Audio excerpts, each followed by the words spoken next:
చేస్తున్నారు పోలీసులు. అది ప్రత్యక్షంగా వచ్చి అరెస్ట్ చేస్తున్నారు. అరెస్ట్ చేసే ముందు మీ బంధువుకో మీ స్నేహితునికో చెప్పి అరెస్ట్ చేస్తున్నారు. ఏ కారణం చేత అరెస్ట్ చేయబడుతున్నారు అనేది చెప్తారు.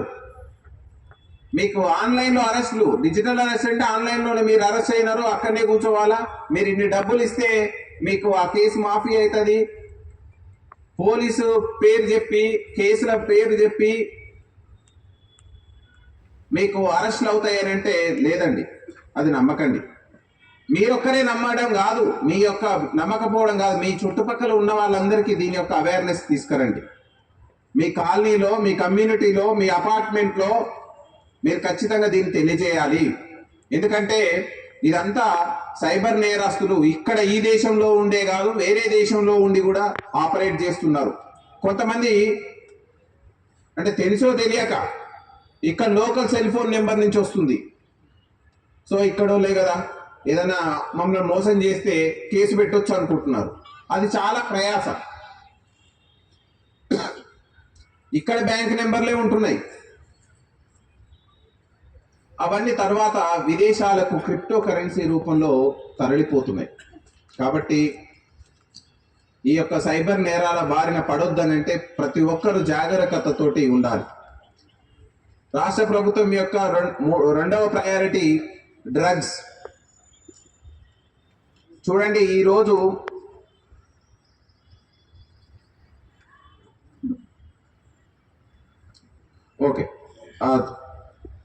ఈరోజు డ్రగ్స్ అనేటువంటిది మీ అందరికి తెలుసు, ఈజీగా మత్తు అవైలబుల్ ఉండేటువంటి ప్లేసు. సో యువత అనేది ఈ డ్రగ్స్ ద్వారా పెడచెవిన పడుతుంది. దీంతో అనేక నేరాలు జరుగుతున్నాయి. అమ్మాయిల పట్ల అగత్యాలు కావచ్చు, అసాంఘికమైనటువంటి కార్యక్రమాలు కావచ్చు. ఎవరైనా మీ యొక్క కాలనీలో ఈ డ్రగ్స్ బారిన డ్రగ్స్ని ఉపయోగిస్తున్నా, డ్రగ్స్ అమ్ముతున్నా, డ్రగ్స్ సరఫరా చేస్తున్నా, మీరు ఇమ్మీడియట్లీ లోకల్ పోలీస్ స్టేషన్కి లేదా డయల్ 100 ఉందండి, మీ యొక్క వివరాలు గోప్యంగా ఉంటాయి, దయచేసి మీరు కంప్లైంట్ చేయండి. మూడవది, మీ యొక్క కమ్యూనిటీలో సీసీటీవీలు పెట్టుకోండి. సీసీటీవీలు కూడా ఇప్పుడు కొత్తగా వచ్చినాయి.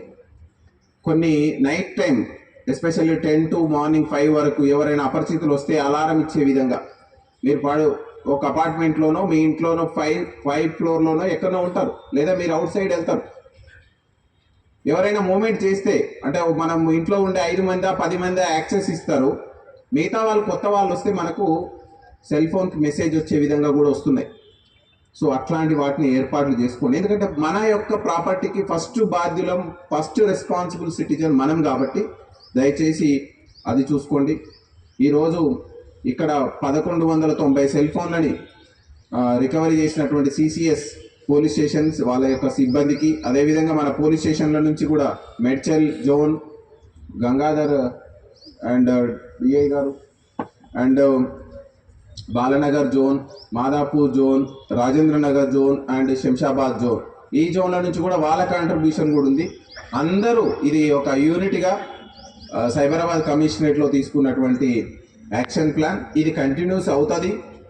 ఎందుకంటే ఇప్పుడు మనకు రిపోర్ట్ అవ్వడం ఈ అవేర్నెస్ తోటి మీడియా ప్రతినిధుల, మీడియా సోదరుల యొక్క వీళ్ళందరూ గ్రౌండ్ లెవెల్కి తీసుకెళ్తారు. కాబట్టి ఇది ఇంకా జనబాహుల్యంలోకి వెళ్ళి వాళ్ళందరూ అవేర్నెస్ అయ్యి సెల్ ఫోన్ పోకుండా ఉండాలి, ఒకవేళ పోగానే ఇమ్మీడియట్లీ సిఐఆర్లో నమోదు చేయాలి అనేటువంటిది ప్రగాఢంగా ఎక్కువగా జనంలోకి తీసుకెళ్తారు. కాబట్టి అది ఖచ్చితంగా రాను కాలంలో సెల్ ఫోన్ దొంగతనం చేయాలంటే దొంగనే భయపడాలి, ఆ పరిస్థితికి రావాలి. సెల్ ఫోన్లు ఎవరైనా సెకండ్ హ్యాండ్ సెల్ ఫోన్లు కొనేటప్పుడు మీరు ఖచ్చితంగా ఆలోచించి నిర్ణయం తీసుకోవాలి. ఎవరికైనా మీరు అట్లా సజెస్ట్ చేయండి. ఇంకొక సూచన ఏంటంటే సైబర్ నేరం, ఒకవేళ సైబర్ నేరాలు కావద్దు అనేటువంటిది మనం అందరం పోలీస్ డిపార్ట్మెంట్ మీ కాలనీలలో, కమ్యూనిటీలలో ప్రచారం చేస్తున్నారు.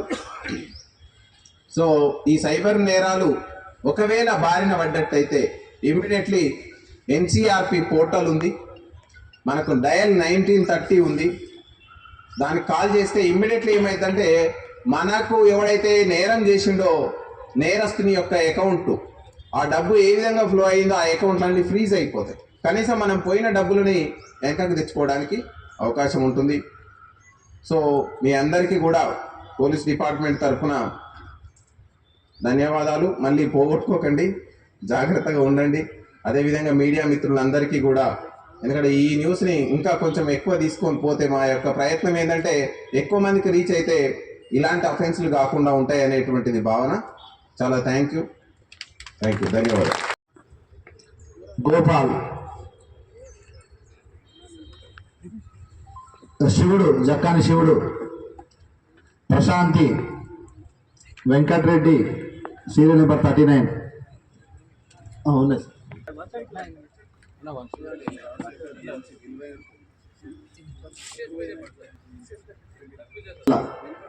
రాజశేఖర్ వల్లనా. నెక్స్ట్ గోపాల్,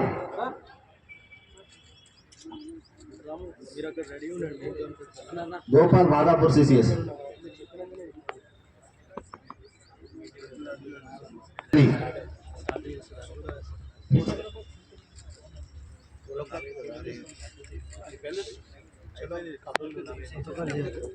షాహు, జీడిమెట్ల విష్ణు. 145 నెంబర్ తీయండి. 145 ఎవరు?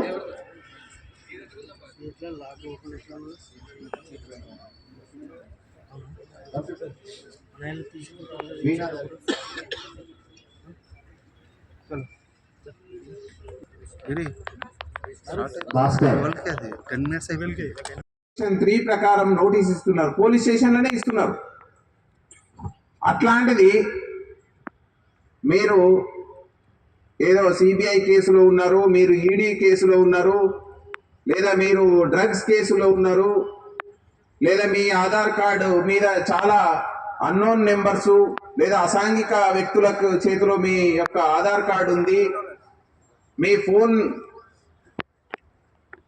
అసాంఘిక శక్తుల చేతుల్లో ఉంది, ఇట్లా చెప్తూ ఉంటారండి. వేరియస్ విధాలుగా మీకు ఫోన్లు చేస్తుంటారు. పోలీస్ యూనిఫామ్లో వచ్చి చెప్తుంటారు. మీకు సిబిఐ లేదా ఈడీ మీ మీద ఎఫ్ఐఆర్ అయ్యిందని చెప్తూ ఉంటారు. అది చూపిస్తూ ఉంటారు. మీ బ్యాంక్ అకౌంట్లో ఇన్ని డబ్బులు పడ్డట్టు. కొన్ని ఇక్కడ కొత్తగా ఏం చేస్తున్నారంటే అఫెండరే డబ్బులు వేస్తున్నారు.